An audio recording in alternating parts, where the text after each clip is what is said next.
မင်္ဂလာပါဒီနေ့ကတော့ကျွန်တော်တို့အင်္ဂါနေ့ပေါ့နော် morning ride လေးပဲဖြစ်ပါတယ်ကျွန်တော်တို့ဒီအစားတော့ချိန်ရတာတော့3ယောက်ပေါ့နော်3ယောက်ကိုမှတစ်ယောက်ကအချိန်မျိုးကြောင့်မလိုက်နိုင်တော့ဆိုတော့ကျွန်တော်တို့2ယောက်ထဲပေါ့နော်အဲ့ဒါကျွန်တော်တို့ဆိုင်မရှိရတဲ့ကြာပြီပေါ့နော်ကျွန်တော်တို့ကဲငူဖေးရောက်ဒုတိယမြောက်သွားမှာဖြစ်ပါတယ်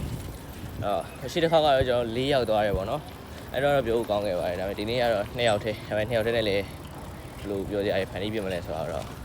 ဆက်လာလိုက်ပါကြည့်ရှုပြအောင်ခင်ဗျာပြောင်းလာမကိုတက်မှာဖြစ်ပါတယ်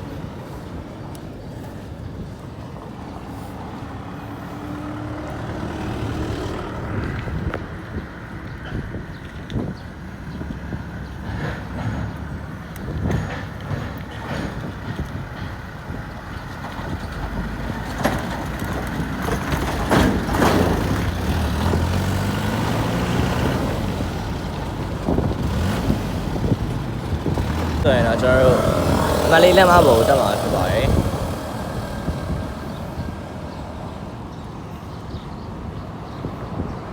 ထွက်လာတာတော့နည်းနည်းစောစောလေးကကျွန်တော်ထွက်လာတာပေါ့နော်9နာရီလောက်ထဲကဒါပေမဲ့သူတယောက်ကဘော်ရာတယောက်ကရှင်နေတစ်ခုကြောင့်သူမလိုက်ဖြစ်တော့ဘူးပေါ့နော်မလိုက်ဖြစ်တော့တဲ့အတွက်ကြောင့်လို့ကျွန်တော်တွေမိုးလင်းသွားပါပေါ့နော်ခုတည်း6နာရီကျော်နေပါပြီ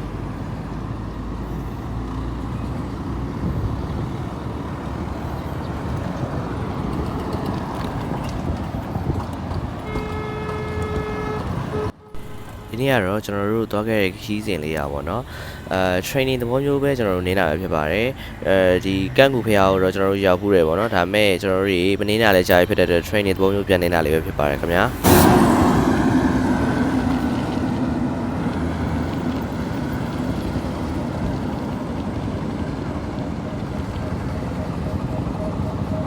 ရတော့ easy ပဲနေမှာဖြစ်ပါတယ်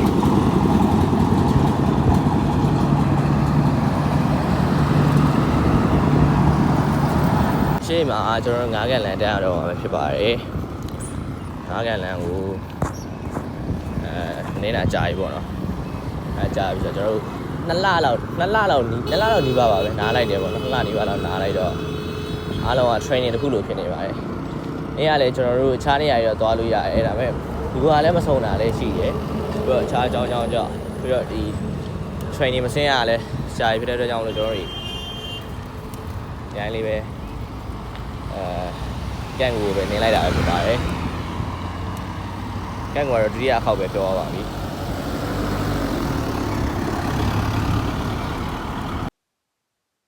ငါးကန်လိုင်းရဲ့ပထမဆုံးကုန်းလေးကိုကျွန်တော်တို့ဖျက်ချော်ပြရဖြစ်ပါတယ်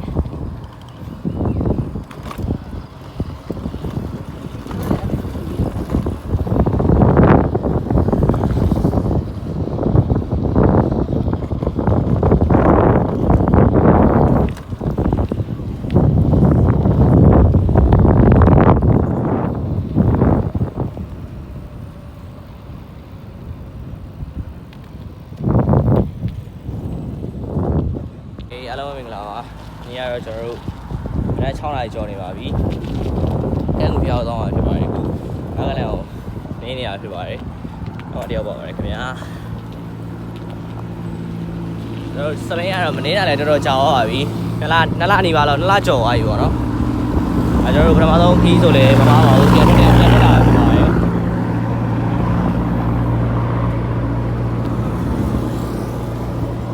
သူကင်းနေရတော့တကယ်မိုက်ပါတယ်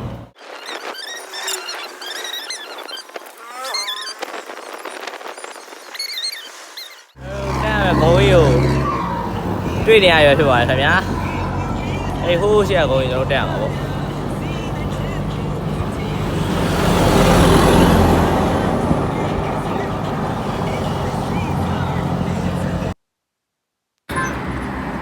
ကျုပ်ကလည်းနောက်ဆုံးတော့9ကလည်းကိုကြော်လာရဖြစ်ပါတယ်ကျွန်တော်ဒီလမ်းမှာရောက်ပါပြီ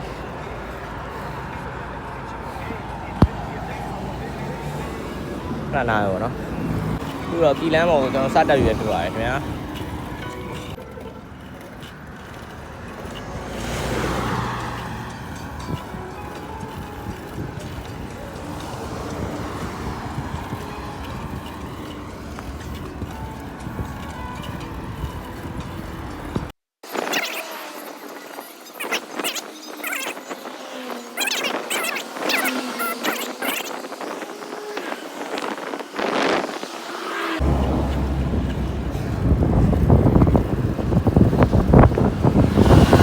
ပလဲမျိုးတဲ့ဘူချန်လမ်းပေါ့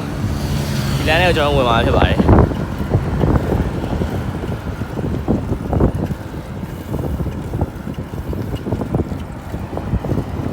ရကို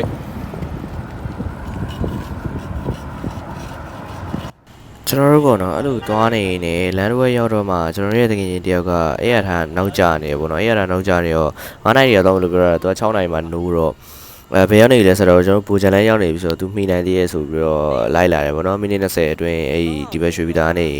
မင်္ဂလာတော်ဒီသူတက်လာတယ်အဲ့တော့ကျွန်တော်တို့ကဆိုင်မှာကျွန်တော်တို့မနက်စာဝင်ဆိုင်နေသူခဏဆောင်လိုက်တယ်ပေါ့နော်2,000 years later မနက်စာစားပြီးမိနစ်20လောက်နေတော့သူ့ကိုကျွန်တော်တို့ကပြန်ခေါ်ဖို့အတွက်ကိုသူ့ကိုဒီပူချန်လန်းထိပ်ပေါ့နော်ကျွန်တော်တို့ခဏထွက်လိုက်တယ်ကျွန်တော်တို့ကလည်းပူချန်လန်းကိုအများကြီးဝင်သေးရမဟုတ်ပူချန်လန်းအစားပိုင်းလောက်လေးပဲဆိုတော့လမ်းထိပ်မှာထွက်ပြီးတော့သူခဏစောင့်နေလိုက်တယ်ပေါ့နော်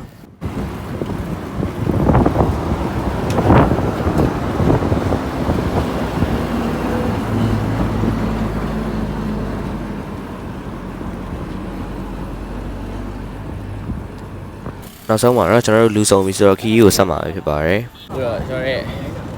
လမ်းလေးကိုပြန်ပြီးတော့ကျွန်တော်ရဲ့ခီးကိုပြန်ဆောက်ပါပြီ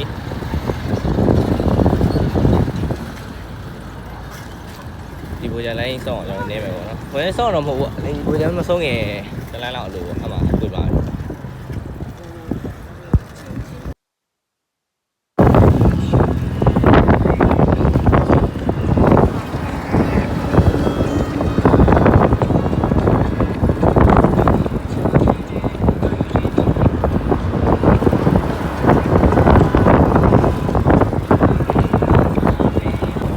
ဘူချန်လန်းဖြစ်ပါတယ်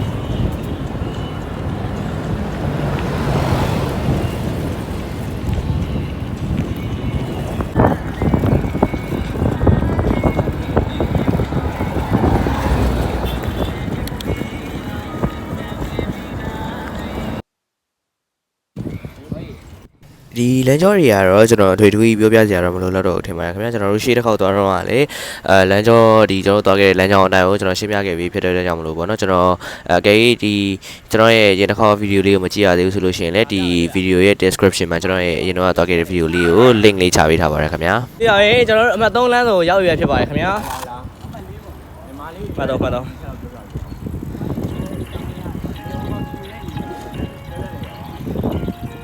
လုံးလမ်းဆုံးဟိုကျွန်တော်တွေမတက်တော့ဘူးပေါ့တက်မယ်တို့လမ်းတော့တည်းကြော်သွားတယ်တော့ဟောပေါ့ဘယ်ဘက်ကွေ့ရဘယ်ဘက်ကွေ့ပြီးတော့ဟိုကလည်းငါလမ်းကြော်သွားတယ်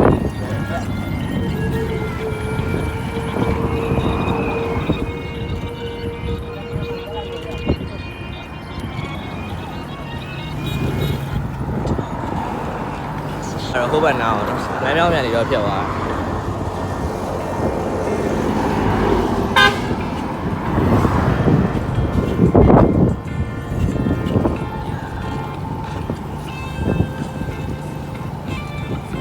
ဒီလမ်းနဲ့ကိုမယ်ပေါ့နော်ဒီကနေမှလိုင်းစောင်းနေပြီကျွန်တော်နေမှာဆိုပါတယ်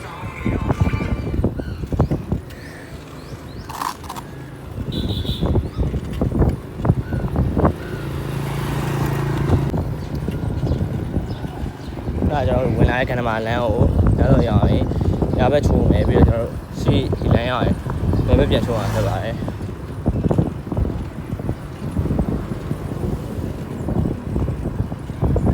ရှေ့မှာတော့ဥယျာဉ်စိုက်ခင်းနေဥယျာဉ်စိုက်ပြိုးချန်နေပေါ့နော်ပန်းပြိုးချန်နေပါတယ်ရှိပါတယ်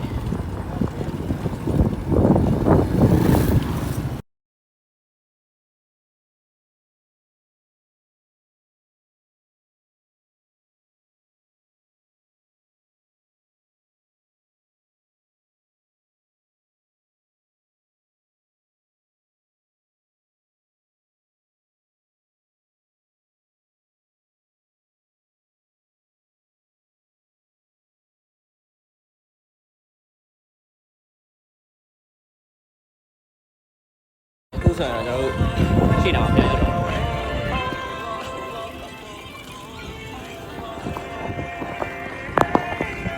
ရှေ့တောင်ပြန်ရောက်ပါတော့မယ်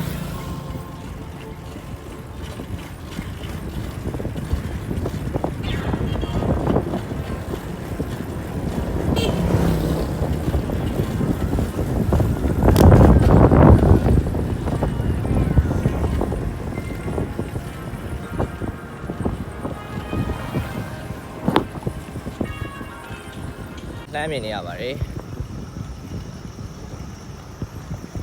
အဲ့တော့ကျွန်တော်တို့သွားမယ်အကန့်ကိုဖျားပေးနေတာဖွင့်ကြောင်နေရဖျားဖြစ်ပါတယ်ရှင်းရရောက်ပါခင်ဗျာနားလေးတပုံရလို့တကယ်ကောင်းပါတယ်တေးဝါရဲ့ဒီနေပေါ့နော်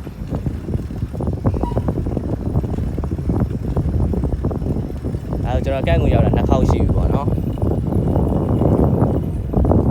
တစ်ခေါက်လာတော့ဒီချက်ပို့ဆော့ရပြကျွန်တော်ကန်ကို6နာရီခွဲလောက်ပြီ6နာရီ6နာရီခွဲလောက်ရအောင်အေးဒီတစ်ခေါက်က9နာရီကျော်ပြီခင်ဗျအပြန်ကြတော့ရွာတယ်ပြန်တော့tablet ဆိုတော့အဲ့တော့တိတ်မရွာဘူးရွာတာဟိုဆွဲတော့သွားတော့ကနေဆွဲတော့ပဲဒီမှာဆွဲတော့ပဲဆိုတာပါဆွဲတော့ကစသွားရရွာနေရတယ်တရားပေါ်မှာဆွဲပါဘူးတရားပါဘာဖြစ်လို့ဒီမှာအဲ့ကန်ကိုတရားကိုလိုက်ရှာတယ်အခုကြီးရတယ်ဟိုအဲ့နဲ့လိုက်ရှာအဲ့ဒီရောက်လာအဲ့ရဆိုလို့လည်းမလုပ်ဘူး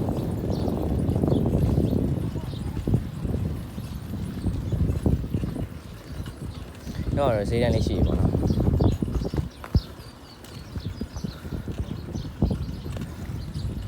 ကျွန်တော်ဖျားရဲဝင်ပါမယ်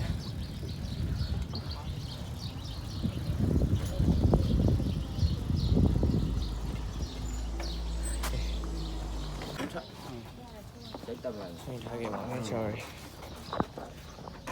ဒါတော့စပိတ်သုံးစီးတို့တကက်ပဲချိန်ထားပြီမနော် ဟုတ်ကဲ့ ရတယ်နော် ဘယ်လောက်လဲခင် တစ်ခါလို့ပြန်မပေးတာကလေးယူပါပြန် ဗျာသုံးလေးထုတ်လိုက်ပါဟုတ်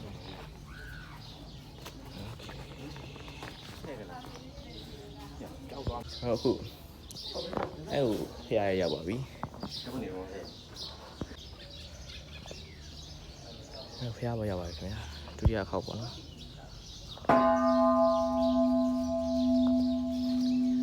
ဟိုဖျားရုံဖူးပါမယ်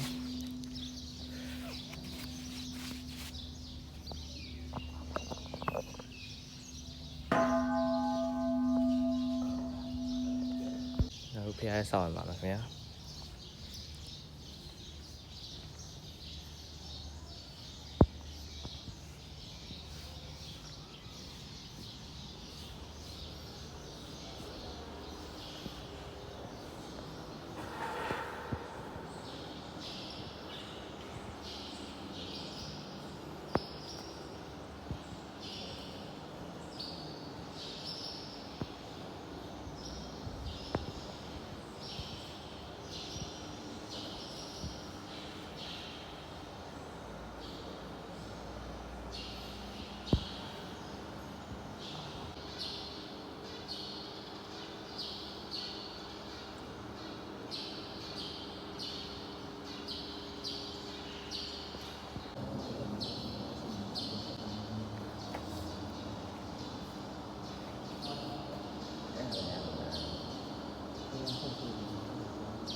လက်ပုံလေးတစ်ပုံလုံးမရသည်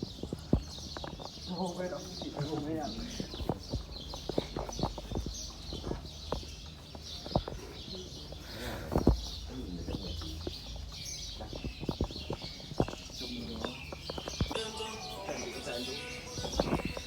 ကျွန်တော်ဖျားရရောက်ပါပြီ။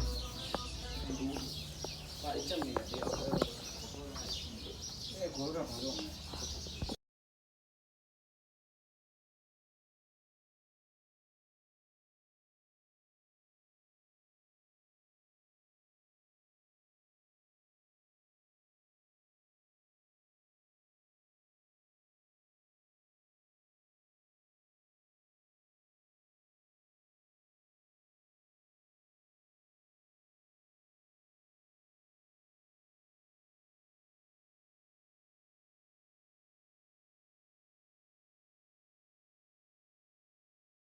ကျွန်တော်ဖျားဖူးပြီးပါတော့တခုခုစားပါမယ်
ကိုရှိရဆိုင်ကောင်းတယ်အဖေးရအေးပါခုပဲနိုင်ထုတ်တယ်ကျွန်တော်တို့အဲ့ဖျားဖိနာရေကလေးမှာခဏသွားထိုင်ပြီးတော့ဟိုဘက်ကဝယ်လာတဲ့အေးလေးတွေပုတ်လေးတွေခဏစားမယ်ပေါ့နော်အစားပြေပေါ့ကျွန်တော်တို့ပြီးရင်တော့အရှိကဒီသမင်းကြော်ဆိုင်မှာကျွန်တော်မလက်စားစားမှာဖြစ်ပါတယ်ဒီတော့တက်လာစားရတယ်လောက်ပါရှေ့ကတနေလေးရ တေးဝင်တာမဟုတ်တေးဝင်တာမဟုတ်တော့အဲရှုပ်ရင်းနဲ့အရင်ကြည့်တယ်တော့အရင်ဆိုရင်စားတယ် ဒီကနေ့ပြုတ်မကြအောင်အကန် ဆောင်းဆောင်း ဒီခေါင်းကဘလူးတဲ့ရတာလည်းမသိပါဘူး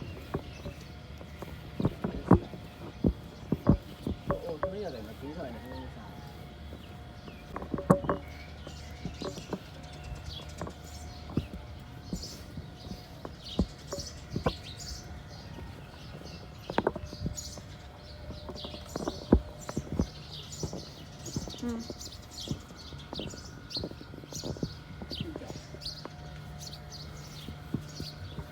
ပြန်ထိုးပြီး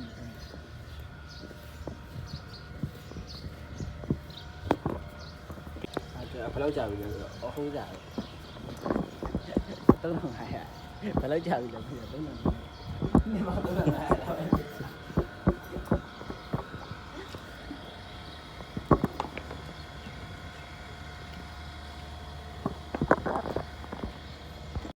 ကိုကျွန်တော်ပြန်ထွက်ပါပြီခဏနားပြီးတော့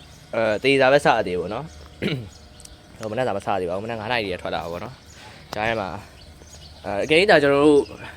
ရှေ့ကအဲ့အနေအောင်နဲ့တယောက်ပေါ့နော်အနေအောင်နဲ့ဆိုတာ2ယောက်ဖြစ်နေပါတယ်အေးဒီနောက်ကတယောက်ကသူတခါခေါ်လာလို့မလွဲခဲ့ဘူးဆိုလို့ရှိရင်တော့ကျွန်တော်တို့စောကြီးရောက်ပါတယ်ဖေက6နာရီခွဲ45လောက်တည်းရောက်ပြီပေါ့နော်ကျွန်တော်9ခွဲတည်းထွက်လာတာပေါ့နော်တော့ဖြစ်ဖြစ်နောက်ဆုံးတော့ကျွန်တော်ရောက်ခဲ့ပါတယ်ကျွန်တော်အခုအပြင်မှာမနေ့ကစားမယ်ဟိုတခါတော့စားနေကြဆိုင်နေပြီပေါ့နော်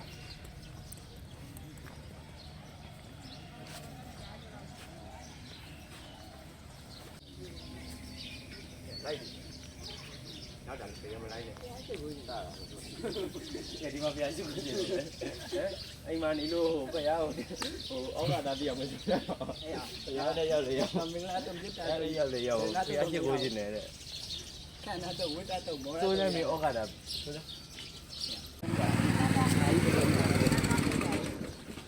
မမစားမဲတို့ကလာပြီလူရဲတယောက်မှမရှိဘူးလားဒါလေးဝင်အတောင်းမလဲပါ ဟို Premier Coffee တွေတစ်ခွက်လာမယ် ခင်းနဲ့စားခြင်းမရတယ်နော်နေတို့ဝတ်သားတို့ချက်သားတို့ ရတယ်ခင်ဗျဟုတ်ကျုပ်နေထမင်းနဲ့ကျုပ်ပိုင်နဲ့3ပွဲ Premier တစ်ခွက်လာနေ ကျွန်တော် ဟာတော့ energy တော့တောက်တော့မယ်ကျဲတောက်လို့ရတာလို့ ဟုတ်ကဲ့ခင်ဗျ premier လေးတော့ Premier ဟုတ်တော့ပါ မတော်ဘူး Premier တစ်ခွက် premier လေးတော့တွန်းနေကိုကဝင်ကိုကလက် ခဏလေးတော့ငါပေးနေနေတော့ရှိ တရားမင်းအဲ့လိုဟိုကောင်မကြီးတာငါပြီး premier မသိတယ်အမ်ဘီတရားပဲကျန်တာ ဒါသူပဲဆိုလား ဒီကောင်ဟီရိုတက်ကောင် ငါကမင်းရမှာလေလို့ ငါကြည့်ရတယ် ဟောတကယ်ခုတော့ခင်းစားပါပါပြီ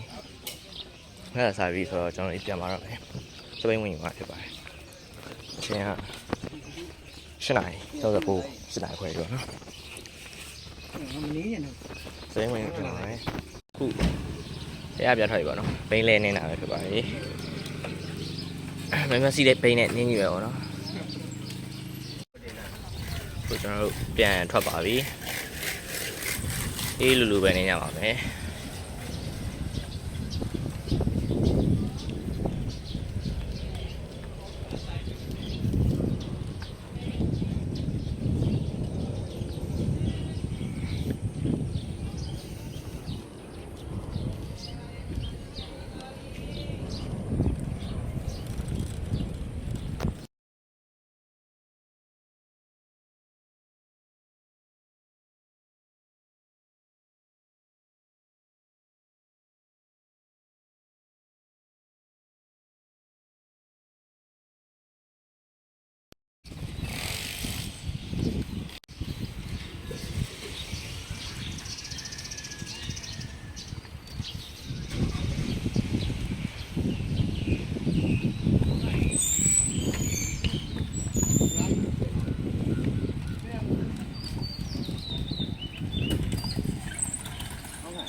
ကောင်နေပွန်းတယ်ကွာပေါ့မပေါ့ဟုတ်ကဲ့ အမေအစင်ရောပြည်လာ ရတယ် အင်းမပြေပြောနေ ရပါတယ်ဆိုကွာဟိုကတော့လိုက်လာပြီလိုက်လာပြီလို့ လဲတော့ကြည်သားကွာ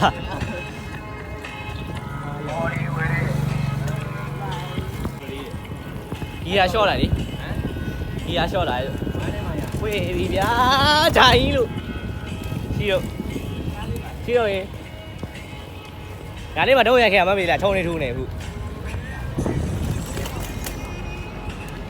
You belong to me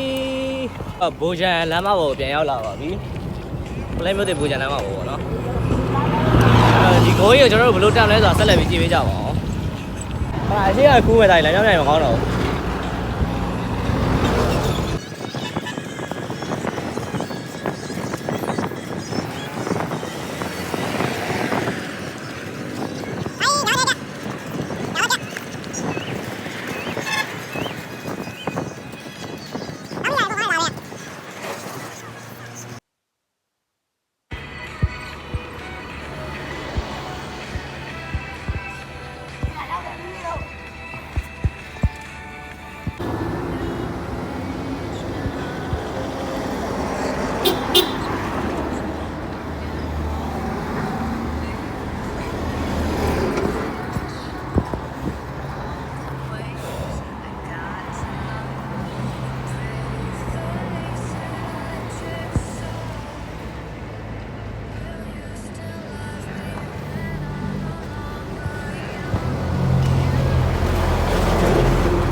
အချိန်ကတော့9နာရီဆက်ခွင့်ရှိပါတော့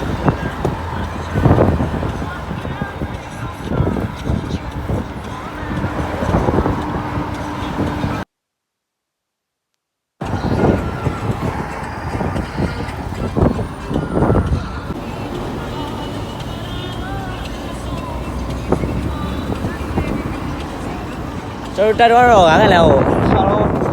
ဘုံနဲ့တွေပဲတက်လာပါတော့ဒါပေမဲ့ရှင်းရတော့တက်တာပါတယ်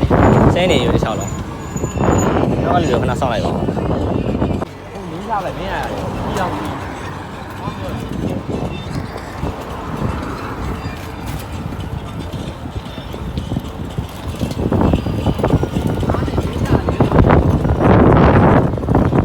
ဒီရတော့ပြင်းရပါတော့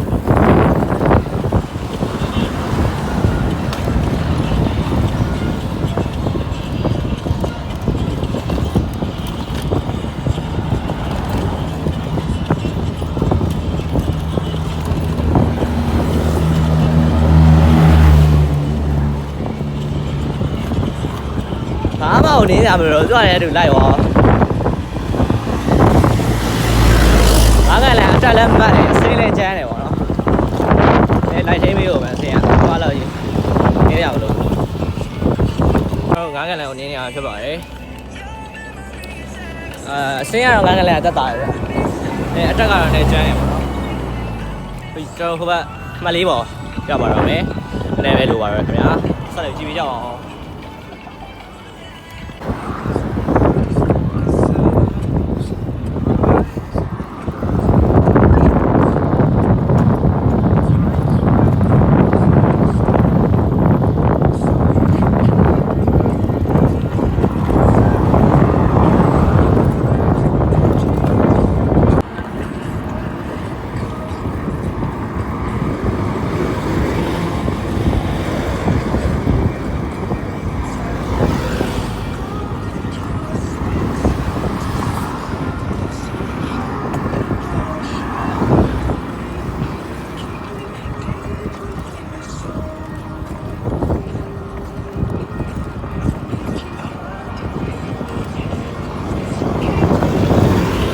ကျွန်တော်ရဲ့